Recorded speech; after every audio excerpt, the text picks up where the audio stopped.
Hi everyone, welcome to iGamingStars. I'm Astrid Safarian and I'm here to unveil and reveal the personal side of the iGaming industry. In this episode, I'm delighted to be joined with one of the iGaming leaders and old-timers, an iGaming expert, Simon Westbury. Hello Simon and welcome to iGamingStars. Hi Astrid, thank you for having me this evening and looking forward to the interview, I think. Thank you very much for taking your time to have this interview with me, because you know that today we're not going to have a business talk. We're going to have some personal and general conversation. So I would like us to start from the beginning. By saying beginning, I mean from your early university years. Can you please tell us where did you study and what was your major? Yeah, I mean, they were early years now. It was 25 years ago I started at university, and I studied at the University of Exeter, and I did my first degree in politics and then my master's degree in Middle East politics. I'd like to say it was for academic reasons I did the master's, but I think I was enjoying British university life so much I wanted to stay for another year. Well, Simon, I've noticed in one of your interviews you mentioned you don't like politics within the companies. I mean, I find it interesting, especially considering the fact that you studied politics, but you don't like to apply it within the organizational settings, right? I think there's a difference, politicians, maybe in theory more than reality, go into politics to make a difference and improve and make people's lives better. From recent experience in the industry, I would say politics has become prevalent because I always believe, and there's a saying in England, the name on the front of the shirt is bigger than the name on the back of the shirt. And I think those that get involved in politics, in the gaming industry, in companies, they think they're bigger than the company they work for. And they use politics to cover up maybe a lack of ability and integrity because they have to protect their position. So their position becomes more important than the company they work for. So I don't think anyone would ever promote that. But I think if you look at the theory of politics, which can be quite theoretical, it's mainly aimed at improving people's lives. And I've just not found politics in the workplace an improvement to anyone's life. Yeah, it should be positive purpose rather than negative, right? Yeah, of course, and we can all disagree on what we think is the right way to, promote politics. You can be left-wing, right-wing, whatever you want. But actually that doesn't really come into politics in the workplace. It's more of a doctrine for self-preservation in the workplace. Simon, looking back on all the experiences you gained and the lessons you've learned, what advice would you give to your younger self? I think, that's a tricky question. I think there's many advices I'd give, but in terms of life, I've always had this ability to see things early or understand things quickly. And I've not always been able to communicate that correctly, and that's caused me a lot of problems in life. I think sometimes if I could communicate or express myself in a better way and maybe a less direct way, the results would have been different. But I think my younger self was a very driven, determined young man who didn't really have any respect for the rules of how things should be done and just focused on getting things done. And I think on reflection, I should have probably not sweated the small stuff so much. Just not always had the high level of standards that I had. Understand that you can't help everyone. Not everyone wants your help. And I think what I've really learned is not to have expectations of people, because I always had the expectation people would be like me, and you just generally become disappointed when they don't meet your expectations. Simon, you got into iGaming industry since 2008, and I know that you were working in Sheffield United Football Club back in 2015. Correct, yeah. So tell us what inspired you to get into those industries? Well, I think both happened by fortune. I was doing German pension fund conferences, got called into a meeting by the MD of Terrapin at the time, which was the conference company I was working for. And that was never a good sign for me normally. It was like going to the headmaster's office. But he said, look, we've got a gaming conference, we're launching it with Deutsche Bank, and we'd like you to run it. And the head of Deutsche Bank's going to be here, gaming division's going to be here in half an hour. You're meeting him, and that's where my gaming career started. And in terms of football, again, that was fortunate. My grandmother always said I should be involved in sport. Maybe a sports writer, but I don't think my written English is good enough for that. So what happened was I ended up going to work in virtual sports, and a good guy called Kevin McCabe, he owned a virtual sports company, and he also happened to own Sheffield United at the time. And again, Kevin saw something in me, and he thought, you know, he was a pretty direct Yorkshireman himself. He thought, I need this kind of directness in the football club. So, yeah, I just fell into both, really, both gaming and football, both very different industries, both have their own challenges.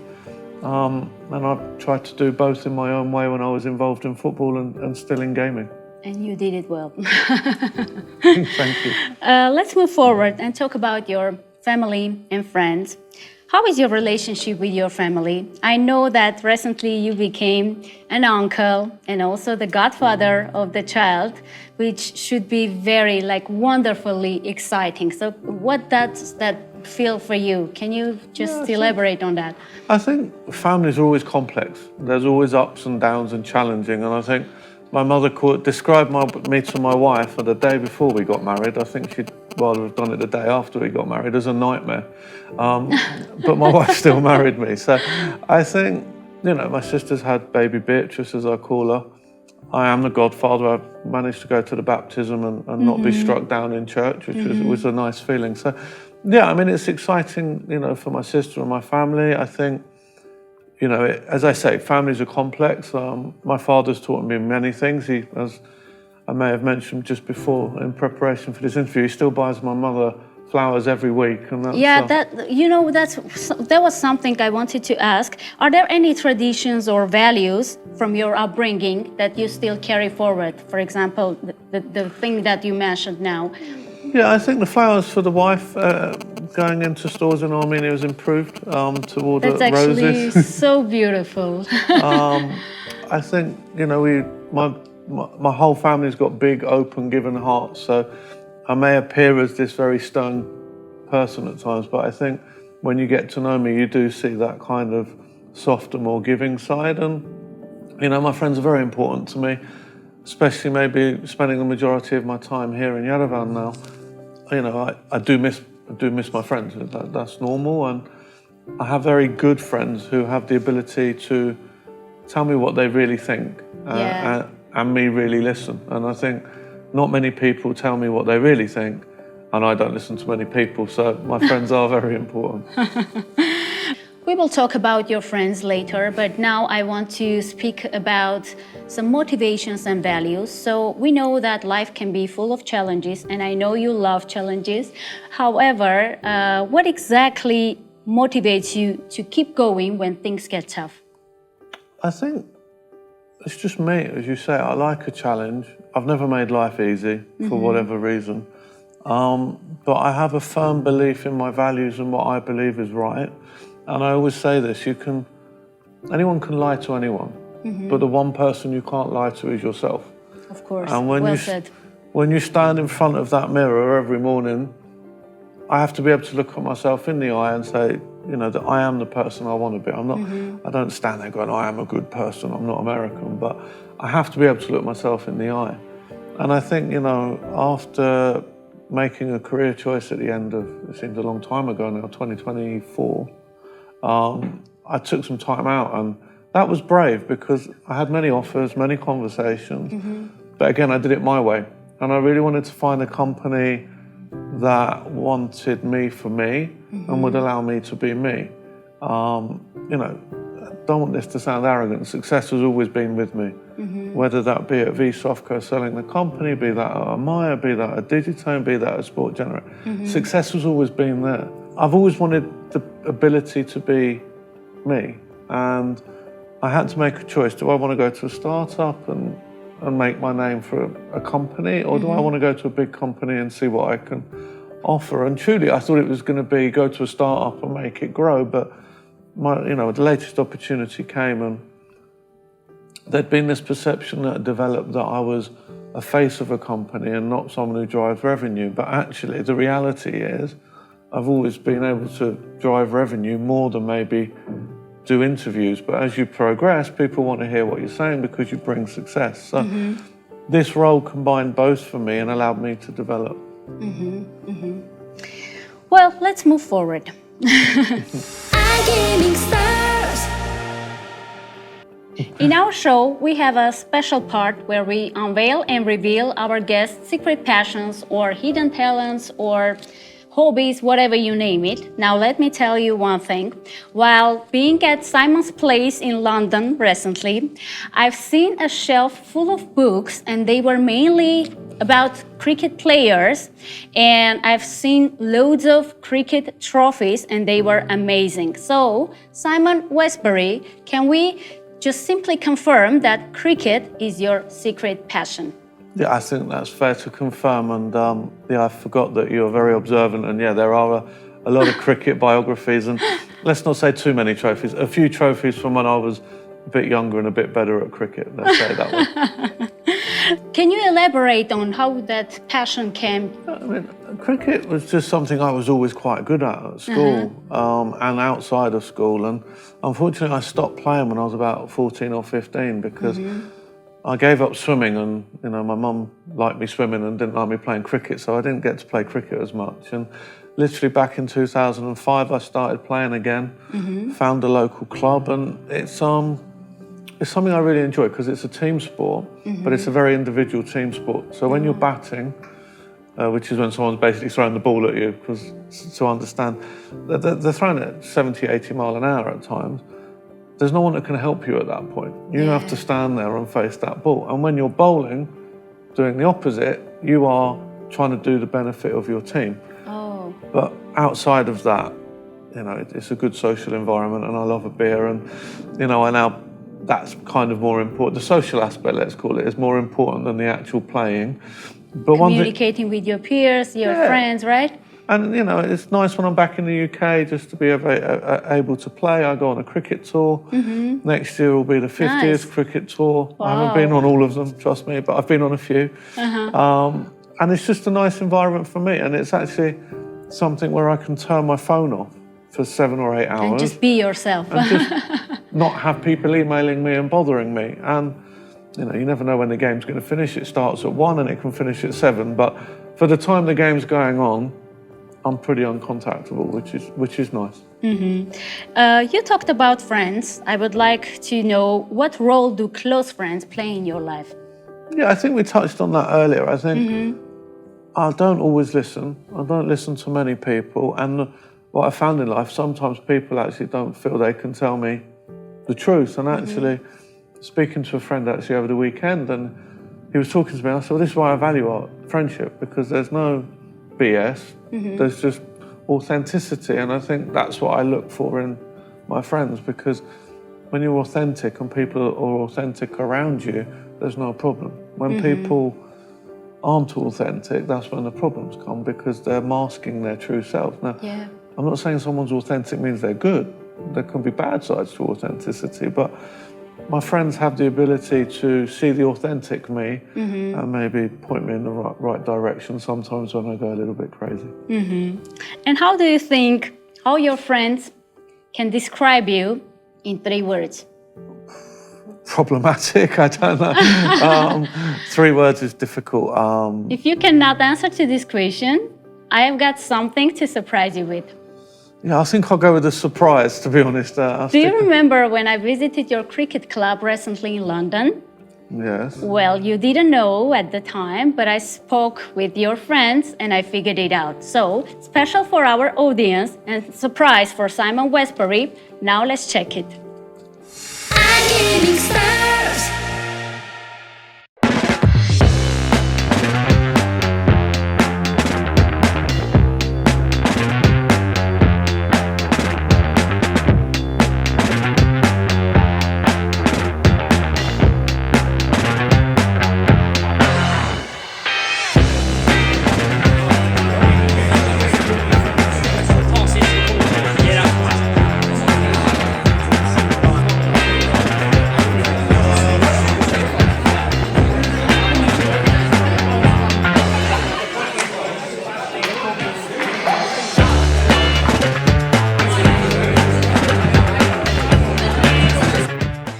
Hello. Hello. If you could describe Simon Westbury in 3 words, what would it be? Oh, that's tricky. Fascinating, hilarious, and athletic. Oh, thank you so much. Oh, it's my pleasure. Hello, Mark. Hello. Just a simple question. If you could describe Simon Westbury in 3 words, what would it be? Tall, intelligent, not very good at cricket. You think so? Yeah. Okay. Thank you so much. If you could describe Simon Westbury in 3 words, what would it be? Top businessman. Top businessman. Wow. Thank you. It's okay. Cheers. Cheers. Hello, David, and thank you so much for taking your time to have this lovely and little interview with me. It's a great pleasure to be here. Welcome to Southgate in the United Kingdom, to the old Michaldinian club. Thank you so much. I have a simple question. If you could describe Simon Westbury in 3 words, what would it be? I love to describe Simon. He is a good friend, and I can describe him there in 3 words: would be consistent, dedicated, and trustworthy. Lovely. The other 3 words I'd probably say is angelic. And why angelic? Because there's an old English saying is that angels can fly because they've learned to hold themselves lightly. And that's what Simon has learned to do. He doesn't take himself so seriously, but will look to others and will then can fly. Oh, that's so lovely. Thank you very much. Have a lovely evening. Okay, that's good. Thank you very much. iGamingStars. That was an absolute pleasure to see how your friends were excited to describe you in 3 words. I think I'll have some words with some of them when I'm back in the UK. Maybe not buy so many beers for them when I'm back, but no, it's good. It's actually good to see them because we were there a couple of months ago, so just to see their smiling faces is nice, and They were so honest and so funny. I think they like the spotlight. I think they like the camera. So, no, good. Thank you guys. I think, and I'll have a beer with you when I'm next in London. Well, I personally would like to express my gratitude to all your friends for collaborating with me, for describing you in 3 words, and eventually helping me to create this beautiful footage. Thank you. Now let's move forward, Simon, and I would like us to speak about your achievements. So can you mention your latest achievements you are proud of? I think getting married was one. Oh. I waited a long time to do that. Took me a long time to find the right person. I think that is an achievement. Being myself in the last year when the phone stopped ringing and nothing was happening that I wanted to happen, and I had to really believe in me and my processes and what and it wasn't easy at times, waking up, in February my wife was in Barcelona, I was in Yerevan, and the phone, I was expecting a lot more phone calls at certain times, and there were offers, but there was nothing I wanted. And actually I just couldn't betray myself. So I think that's certainly an achievement in managing to maintain my principles over the last year and ending up in a very happy place. And sometimes it's hard to maintain that belief, and I say that for anyone. But and I always remember back in 2008 or 7, I'm never sure, when I couldn't do a sales deal, and it was February, and I was like, have to keep believing in what I do, because I believe in, if you're consistent and you turn up and you work hard and you believe in yourself, you create your own opportunities. And that's what continuing to create my own opportunities. And there's some work achievements that happened over the last 6 months, which I can't share, unfortunately. I wish I could, but just being involved in I think that is actually an achievement, being involved in a higher level of discussion that isn't just based on numerical KPI, but actually strategically driving one of the biggest gaming companies. I wouldn't say to change, but just, advising and helping and guiding. It doesn't mean they always listen to me, they don't. But actually to be at that level of discussion is something I've never been at before, and it's an achievement and a challenge, put it that way. Of course, yeah. And what kind of professional legacy do you hope to leave? Look, I don't think it's correct for me to talk about a legacy. I think maybe I don't want to think that I'm that old, I just don't think it's right. I mean, what I would say, and I'll put it this way, is very big mentor of mine in reading is Winston Churchill, and he said, we make a living by what we get, but we create a life by what we give. And I think I give a lot, not always shouting about it, but if I could be remembered as someone who gave more than he took, then I'd be happy. Nicely put. Thank you. iGamingStars. As we are approaching to our last part of the show, I would like us to end up our show with a quick fire questionnaire if you are ready. No questions from my friends, no? No? Okay, no problem. Are you ready? Yeah, let's go. Let's kick off. Coffee or tea? Coffee. Beach vacation or mountain getaway? Beach vacation at the moment. Okay. Risk taker or planner? Risk taker. This one is tricky one. Champagne with wife or beers with your cricket peers? My wife actually loves the cricket club, so I'd get some Paul Roger into the cricket club for some champagne, and I'd have kind of a big party in the cricket club with my wife and my friends. So both. Both. Wonderfully formulated as always. Dream dinner guest, alive or dead? I think I'm going to give you two there, Rustic. One would obviously be Winston Churchill, who I just mentioned, because you know, he also said something about, you know, the worst trait of a leader is self-pity. And I think actually when you overcome challenges, that was key to me, not thinking self-pity. And I think the other one would be my brother, just because my wife never met him. So it would be nice to put them together. Of course. And my last question, Simon. Paul Roger or withcSimon? I think I might have mentioned Paul Roger Yes. already, so it is Paul Roger always. So the answer is Paul Roger. But they now have a Churchill edition, which I've just discovered, so we'll go Paul Roger Churchill. We need to try it. Definitely. Simon, thank you so much. I wish you best of luck on your future projects, and I believe in your greatness. As Winston Churchill would say, the price of greatness is responsibility. The level of responsibility you put in your job every single day, that will definitely lead you to the greatness. So thank you so much for taking your time to have this beautiful interview with me and for allowing us to see your human side. My pleasure. It's first time I've done something like this, so I hope it's good for you. That was an absolute pleasure having this talk with you, and thank you for being true and honest. It was iGamingStars with Simon Westbury. I'm Aski Safarian, and I'm here to unveil and reveal the personal side of the iGaming industry. Thank you for watching. See you next time. iGamingStars.